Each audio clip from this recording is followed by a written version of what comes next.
So if I go this way to get in, you gotta go underneath my arm right here with this hand. And put your hand right through this part. This one right here. Let's see how it goes. Alright. Now, when I go to do this, bring this hand into this. So see how we end up like in that same position I get that, right? Yeah. So actually, let's split you guys up. Let's have, as you guys go together, why don't you come over here, brother, if you don't mind, Tyler. So like what I want to do, right, guys, is like, so when we get into, I don't want to be tall here like this in my head position. That's not good. You see, like, he could still get underneath the V too, right? So if I have like head position, I always want to have this down. So if he's trying to grab me, if I grab, see, I don't want to grab by the arm because the body can still come, right? So if he comes here like this, I go towards the shoulder.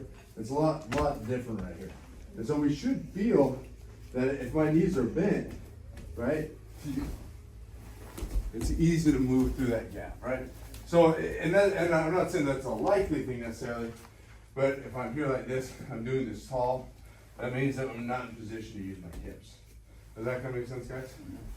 So, like, it's just like building off of like this, right, and like using this. See, my head's in bad position right here.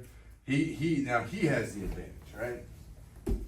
But anytime I come here and I put my head in a good position, I'm not being rough. I'm trying to be repetitive right here, because I'm here. If I'm pushing him through that gap, I can start building as well. So that's all we're gonna do. We're gonna try to put that knee on the ground, make sure that we're using our hips in a meaningful way, right? This is an exercise to do that, right? So I come here, 1, 2. He starts moving. See how my head's in position? Just moving in here. That. Go ahead, Dennis. 1, 2, 3. Now we're doing it in a really controlled manner, right? We're in a really controlled manner where we're here like this. As I build it myself up, I see how I'm clearing. Just like that, right? Just clearing. Just to try to get some motion on. Like eventually we can do this in a bunch of different ways where we can come here, and he can choose by putting one hand underneath and grabbing my bicep right here like this. And we look at the timing there, right? Right now it's controlled and we're controlling the tempo, right? So I'm here, I'm moving him back, I'm turning, moving him, just touching. See, I'm not even trying to tackle him. Right? 1, 2, 3, my head's in position here, just moving. Just like that. That kind of makes sense. Very simple, very simple. So we need our body to be used to doing things like this, because, and you guys that have like really tried to do a takedown live, if you don't really try to do it, your body's not used to making that motion, it's not gonna happen, right? So we have to always like replicate that situation over and over.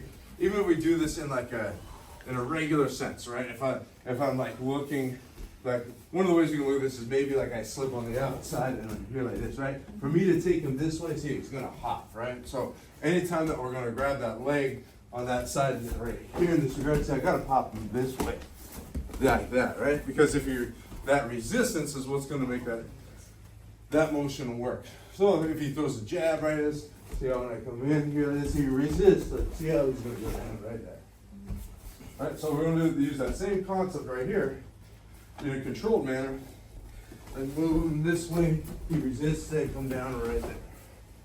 You keep that foot right there, just to keep connection as well. All right, so he's here. All right, 1, 2. We learn how to use that yeah, right there. He's in. That's that, guys. Okay. Just changing the directions on how we're moving people always. Okay. So let's go try it too. 1, 2, 3.